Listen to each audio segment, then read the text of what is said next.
এভাবেই হাততালি দিয়ে চোখে মুখে চরম ক্ষোভ নিয়ে এক স্টাফকে মারতে তেড়ে যাচ্ছেন তথাকথিত এক যুবদল নেতা। অপরাধ, তাকে দেয়া হচ্ছে না গুনে গুনে 5 লাখ টাকা চাঁদা। যুদ্ধের নেতৃত্ব দিল কে? দুইজন লোক। কে দুইজন লোক? শেখ মুজিবুর রহমান আর তাজউদ্দিন, যে দুইজন সামনে থেকে কোনো নেতৃত্ব দেয়নি। আজকে এই সংসদে দাঁড়িয়ে যারা জুলাইকে বলতেছে জুলাই অক্ষরে অক্ষরে পালন করবে, এই দুটা লোকও এই দেশে ছিল না এই আন্দোলনের সময়। একজন ছিলেন লন্ডনে আর একজন ছিলেন শিলংয়ে। আসসালামু আলাইকুম। গত বেশ কিছুদিন ধরে সোশ্যাল মিডিয়ায় একটা বক্তব্য দেখে অনেকটাই হতভম্ব হয়ে গেলাম, কিন্তু বিষয়টা একটু বোঝার চেষ্টা করলাম। তারেক রহমান নাকি শিশু মুক্তিযোদ্ধা। তো প্রথম দিকে আমার তো এই বিষয়টা নিয়ে বিশ্বাস হচ্ছিল না। এখন ব্যাপার হচ্ছে, আমি যখন এই বিষয়টা নিয়ে পুরোপুরি ঘাটাঘাটি করলাম তখন বিশ্বাস না হয়ে পারলাম না। মানে ব্যাপারটা হচ্ছে কি, গোলাম মাওলা রনি তার একটা ভিডিও দেখলাম। তিনি বলতেছে যে তারেক রহমান যখন 7 বছর বয়স, তখন তারেক রহমান কাঠের পিস্তল নিয়ে তার সাথে আরও 100 জন বন্ধু নিয়ে গিয়ে তারা নাকি যুদ্ধ করছে এবং সে কারণেই তিনি একজন মুক্তিযোদ্ধা। শোনার পর আমার যে হাসি পাইছিল। তো যাই হোক, এই মুক্তিযোদ্ধা খেলা কবে যে শেষ হবে তার কোনো শেষ নেই।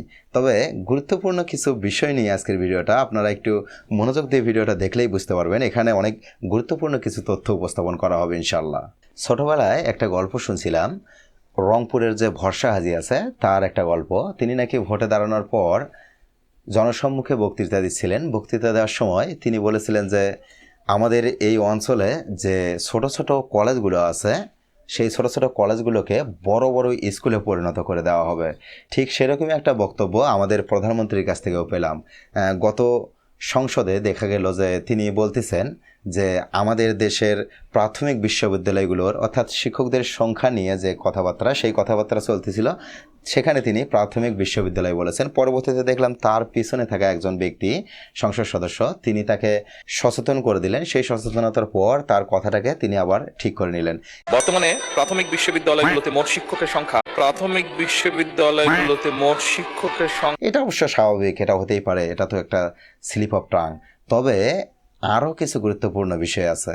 আমাদের যে শিক্ষামন্ত্রী, অনেকেই তাকে তো হেলিকপ্টার মিলন নামেই চেনেন। এই মিলন দেখলাম একটা অনুষ্ঠানে ছোট ছোট শিশু বাচ্চাদের, অর্থাৎ যারা প্রাথমিক লেভেলে পড়ে, তাদেরকে রাজনীতি শেখাচ্ছে। অর্থাৎ কার সাথে তোমরা রাজনীতি করবা, তোমরা জায়মা রহমানের সাথে রাজনীতি করবা। এই যে বিষয়গুলো, এটা অনেকটা কি তেলবাজ নয়? অর্থাৎ শেখ হাসিনা যখন ছিল তখন কিন্তু তার মন্ত্রী এমপিদের তেলবাজির কারণেই জনগণ আওয়ামী লীগ থেকে একদম পুরোপুরি বিচ্ছিন্ন হয়ে গেছে। আর মোটামুটি একই রকমেরই কাজ দেখা যাচ্ছে সংসদেও, তেলবাজি। আবার মন্ত্রী, একজন শিক্ষামন্ত্রী, যে শিক্ষা নিয়ে ছোট ছোট শিশু বা ছোট ছোট ছেলে মেয়েদের সাথে কথা বলবে, সেখানে কোনো শিক্ষার কোনো কথা নেই। তিনি বলতেছে যে তোমরা আগামীতে কার সাথে রাজনীতি করবা, জায়মা রহমানের সাথে রাজনীতি করবা। তার মানে তিনি আসলে একটা দলের প্রচারণায় গেছে সরকারি খরচা দিয়ে। কি একটা ব্যাপার, তাই না? এই যে তেলবাজি, এই তেলবাজি যে কবে বন্ধ হবে আল্লাহই ভালো জানে। আর একটা ভিডিও ফেসবুকে দেখলাম, ফেসবুকে বলতেছে যে তারেক রহমান নাকি চান্দা ভাই, তার নাকি নতুন কিছু পরিকল্পনা আছে। তার ভিডিওটা দেখার পর আমি আসলে বুঝতে পারলাম না বিষয়টা কি, তবে আপনারা হয়তো বা বুঝতে পারবেন। আপনাদেরকে একটু বলি, একটা মেয়ে বলতেছে যে তারেক রহমান এই যে ঢাকা শহরের ফুটপাতগুলো দখল ছিল, সেই দখল উচ্ছেদ করে দিল এবং পুরো ফুটপাত ফাঁকা, এখন রাস্তা বিশাল আকার দেখা যাচ্ছে। এর পিছনে প্রধান কারণ কি? অনেকেই ভাবতেছে যে রাস্তাঘাট হয়তো বা বড় হচ্ছে, মানুষের যাতায়াতের সুবিধা হবে, কিন্তু উনি বলতেছে না, এরকম কোনো ঘটনা নয়। আসল ঘটনা হচ্ছে কি, যারা বর্তমান সময়ে আছে তারা তো সেইভাবে চাঁদা দিচ্ছে না। তো নতুন করে আবারও চাঁদার একটা সিস্টেম তৈরি করা, যারা আবার নতুন করে দোকান নেবে, অথবা আগে থেকেই দোকানে ছিল কিন্তু নতুন করে আবার তাদেরকেও নিতে হবে মিনিমাম 30% বেশি রেটে। অর্থাৎ আওয়ামী লীগ যে রেটে চাঁদা নিয়েছিল তাদের কাছ থেকে, তার থেকেও 30% বেশি রেটে নাকি চাঁদা নেওয়া হবে তাদের কাছ থেকে। এরকমই তার বক্তব্য। আসলে সত্য মিথ্যার বিচার তো আর আমি করতে পারবো না।